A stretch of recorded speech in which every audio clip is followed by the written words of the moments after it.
Hi friends! Welcome to the first ever Reach for More YouTube video. I'm so excited to dig into some content with you guys today. I'm going to make a few different videos that we can hopefully get posted real quick. I know that you have lots of questions. So today for our first video, we're going to walk through setting up your very first budget. If you haven't done that, this is a really good time to do it. And I want to use that as our baseline for the rest of the things that we're going to cover in the next few videos as well. Thank you for tuning in. Make sure you subscribe below. I've never done this before, so I don't know if that's really below, but yeah, subscribe, hit us up in the comments.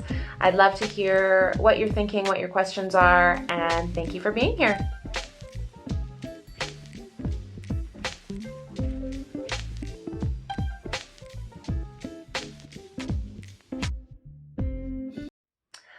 All right, so first up, we are going to set up a brand new budget. Now, I use EveryDollar. You don't have to use EveryDollar. You can kind of make this work whatever way makes sense for you. But this is the program that I've found works for my life. We're going to look at starting with our income and then working through different types of expenses and savings and debt and giving and all that good stuff.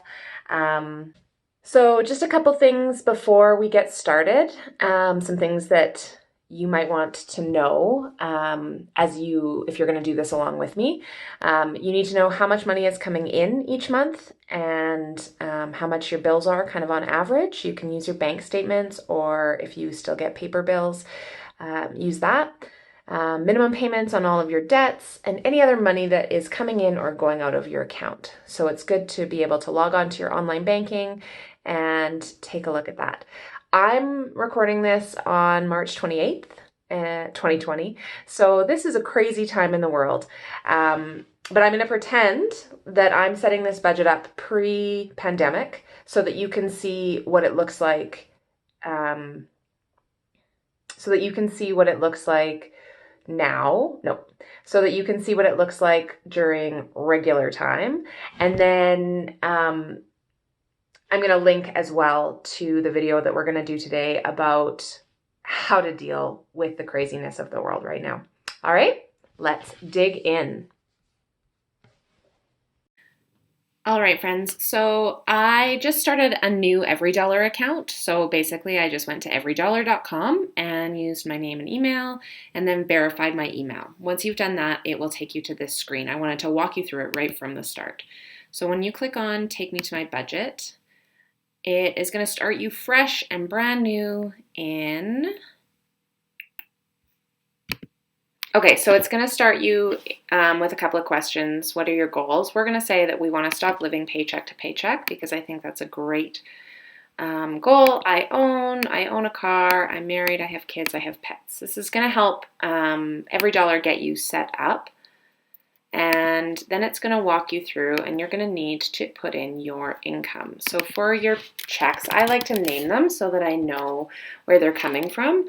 So I have my information right here, which is kind of helpful. So that's number one. We're going to do March. So Daniel... we use the last check of the month towards the new month ahead. So Daniel's check from February, let's call it 28th. This is how I would have set it up for March before I knew that everything was going to be crazy. And you can add as many pay periods as you want to. Now, I know that Daniel's check won't be exactly $1,300. But when I'm first setting up my budget, I want to base it kind of on the smallest amount.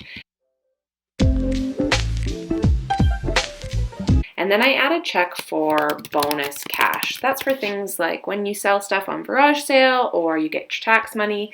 And typically I would base my budget on for this on 0 because you don't usually know what it is. But because I'm showing you my March budget, I knew that I had $1,500 coming in of a check that was paying me back for the trip that we took to Atlanta because that was partially funded by my union. So then I've got my income. So I just want to add one thing. These are my rough numbers. I want to use this as an example and as a way to show you how to work through this process of doing this work. Whether your income is less or more, let's not judge, let's not compare. This is all about the how and making it work for you. So if there's something in here that doesn't make sense, please reach out and ask in the comments, and I'm happy to try to work through it with you. I just want to make sure that everybody knows that we're all coming at this from different places, and this is a space for positivity and support, and that is all. So let's keep going. Up next, we're going to do basic expenses. So we're going to do basic expenses. Now I have my actual budget sitting beside me, so I'm just kind of going to pop my numbers in from there. My mortgage, now my water is my utilities, and I'm going to, now when I do this each month, I pull in my, I pull up my emails because that's where my bills come through, and so I'm able to update it as I go. Now my electricity is part of my NMAX, and my cable, let's call it $90. And that is part of my utilities. So those are my kind of my basic expenses. Fill it in as you need to. I usually budget $300 a month for my car, and we put $100 a month towards car maintenance. For groceries, I'm going to set $1,000. I'm going to set $250 for my restaurant budget. And this is all adjustable down the line. And then I also, please don't judge me, usually budget for beer, wine, rum, things like that. That's my booze line. Okay, so getting into, this is just your plan. You might not spend this much, but this is your plan, your basic plan. So, oh, whoopsies. On a typical month, I would do $100 for clothing. Our cell phone bills is about $95, and for March, I had budgeted $500 for miscellaneous. Miscellaneous covers things like Dex's soccer fees, anything that we do out in the world, like any entertainment type costs, and other things that kind of come up along the way. Yeah, I don't have a line for hair and cosmetics in my budget, but if you do, that's where you would add it, and then you can add in the other things. Let me see. So subscriptions, that's my Netflix, my Spotify, my Scribd account, all that good stuff. You can add in Dex Dances every month, and I know that I put about $100 a month towards that, and then continue. And then it's like, and then it does your math for you, and it tells you up next. So we're going to do some giving. Click on giving. We give $50 every month to Diabetes Canada, and we set aside $50 every month for an amazing charity here in Calgary that is a Christmas wish list thing. We can get into that at a different time, but pop in whatever your set giving amount is in there. And then if you have debts, this is where you would plug those in. I'm debt free, so I'm not going to put anything in there, but this is where you would put your minimum payments. So take a look at your credit card bills, whatever different debts you have, you're going to put your minimum payments in here as your plan. And then we'll say continue. Up here it shows I have $3,436 left to budget. And so that's where you can start to adjust things. If you don't have an emergency fund, you want to put some money in there. And what are we missing on here? anything that you're missing, basically. Oh yeah, pet care. So I budget $250 a month so that I'm building up a savings account for my pets. And my pets, my pet care money, I make this a fund. So it's a sinking fund, and we'll get into that at a later time. But if I make it a fund, then anything that I don't use this month gets carried over to next month, which I think is really great. If you pay for babysitting, I use entertainment, or I use my miscellaneous as entertainment. It's all personal how you set it up.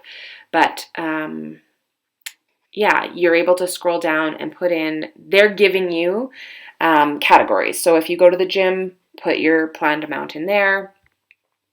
If you pay for your doctor's visits, I'm so sorry, budget some money in there. Things like insurance need to go in there. Now, if you get to something like medicine and vitamins, now I include that in different places in my budget. You sort of have to set it up the way that it works for you. But I just started this one from scratch so that we could take a look together at what it looks like to set it up.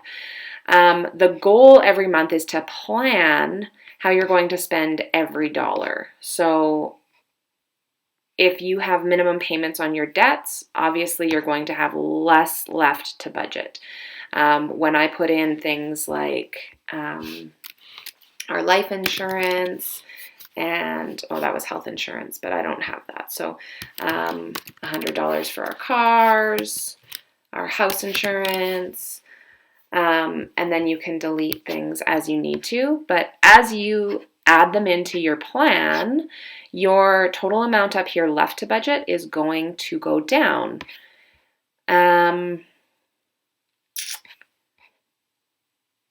It's going to take you a little bit of time to get all of your payments and everything set up. If you have money left to budget at the end, you're going to take whatever that amount is and plan it towards your goals. So if you're working on your emergency fund, you'll round this up to 263.6.24. So you can see that that's making it so that it's an every dollar budget. I've planned all of my spending, and the money that I have left over I want to put into my emergency fund. If that's not your focus right now, if you are working on paying off your debts, then you would take whatever that leftover amount is up here and put it towards your smallest debt. We'll dig into that in a different video down the road. But the point is, you want all of your payments to come out to this amount up here. So your total income. If you love going to restaurants, I'm going to scroll up. If you love going to restaurants and you're going to spend $1,000 on restaurants this month, and you know that you're spending about $500 a month on clothing, and you love to get your hair did, and you've got more subscriptions than I do, so you can see that this amount is going down and down and down. I know some people are paying so much money for childcare. So now you can see that I've gone over my budget, and it's in red. So I'm $1,258 over my budget. So now you need to think about what expenses are flexible and where you need to make some cuts to get that back down to zero. So for me, the first places that I look at when I'm making a normal budget is, do I need to be spending $100 or $500 a month on clothes? And that starts to kind of scale it back. Look at places that you can scale back your budget until it equals, till it balances out. And that might be a little bit tricky. You might need to not spend $1,000 a month on restaurants. But you can see as you adjust, it does the math for you, and you can see how much you have left or where you need to cut. And that is the process of getting your monthly budget set up. That doesn't mean that we're spending all of that money. It just means that we have a plan for all that money. Okay, so That is everything. I hope that you guys found that helpful. If you have any questions, please don't hesitate to drop them below. Don't forget to subscribe, and you can follow us on Facebook or Instagram. We are at Reach for More blog, or check out the blog itself at reachformore.ca.